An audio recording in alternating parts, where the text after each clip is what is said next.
Ви згадували про перспективи повалення режиму Лукашенка. Наскільки вони зараз реальні в Білорусі? Чи це поки залишається тільки теоретично? Я думаю, што шмат у чым сітуацыя залежыць ад сітуацыі ў Расійскай Федэрацыі. І Лукашенко на сённяшні дзень мае мінімальны ўзровень суб'ектнасці з пункту гледжання знешняй палітыкі, вайсковай, ваеннай палітыкі.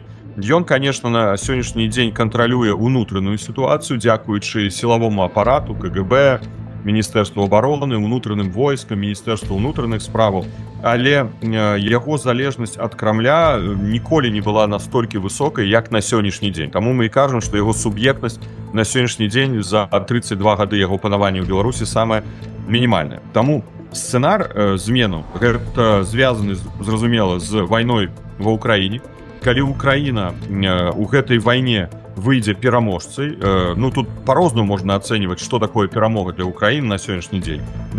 Аслабленая будзе Расія, тады гэты сцэнар у Беларусі змену больш рэальны. Лукашенко, конечно, як дыктатар не апіраецца на падтрымку грамадства, на падтрымку народа. Дэмакратычны лідар, калі ён абраны, ён рэалізуе палітыку, якую ён прапанаваў народу, і народ за гэта прагаласаваў. Лукашенко сённяшні дзень рэалізуе палітыку, за якую народ Беларусі не галасаваў.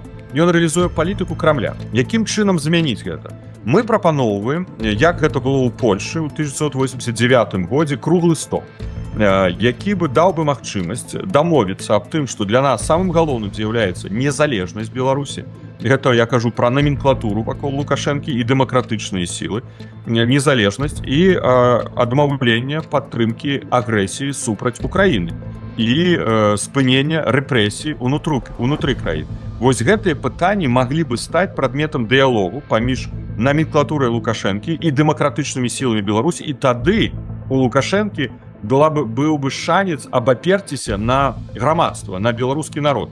Мне цяжка, я сёння сустракаўся і з амбасадарам Францыі, і з амбасадарам Аўстрыі, Чэхіі. Я скажу, што мне цяжка уявіць у гэтай сітуацыі, што Расія накіруе войскі у Беларусь, каб прымусіць кіраўніцтва Беларусі далей падтрымліваць агрэсію супраць Украіны. Бо тут уже ўзнікае пытанне ў расійскім грамадстве. То што, Расія будзе ваяваць з усімі? Ваюе з Украінай. Яна плануе ваяваць з Арменіяй. Яна мае прэтэнзіі да Казахстана. І тут сяброўская Беларусь кажа рускім, што мы не хочам падтрымліваць агрэсію супраць Украіны. І рускі накіроўваюць войскі у Беларусь. Тэарэтычна гэта магчыма, але шансаў на гэта, я бы сказаў, менш, чым больш. Вось такі сцэнар мы як бы прапаноўваем. Ну, наколькі Лукашенко на гэта гатовы, цяжка сказаць. Хутчэй не, чым так, але ўсё ж такі гэта